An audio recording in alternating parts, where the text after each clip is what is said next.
বর্তমানে ইলিশের দাম অতিরিক্ত, গরিব অসহায় মানুষের জন্য ইলিশ মাছ কিনে খাওয়া প্রায় অসম্ভব হয়ে গেছে। একজন অসহায় গরিব মানুষ সারাদিন ধরে কাজ করে যে টাকা উপার্জন করে সেই টাকা দিয়ে চাল, ডাল, তেল এবং তরকারি কেনার পর আর ইলিশ মাছ কেনার মতো তার অতিরিক্ত কোনো টাকা অবশিষ্ট থাকে না। তো এই গরিব মানুষদেরকে লক্ষ্য করে আজ আমি মাত্র 10 টাকা করে ইলিশ মাছ দেওয়ার উদ্যোগ নিয়েছি।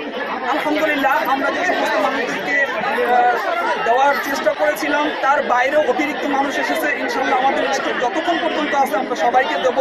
পাশাপাশি আরও যারা ধনী এবং সমাজসেবক আছেন তারাও আপনারা এগিয়ে আসুন, যাতে করে আমাদের দেশের প্রতিটি মানুষ যেন বৈষম্যের শিকার থেকে মুক্তি পায় এবং তারাও যেন ইলিশের মতো মাছকে যেন নিজেদের খাদ্যের সাথে যুক্ত করতে পারে।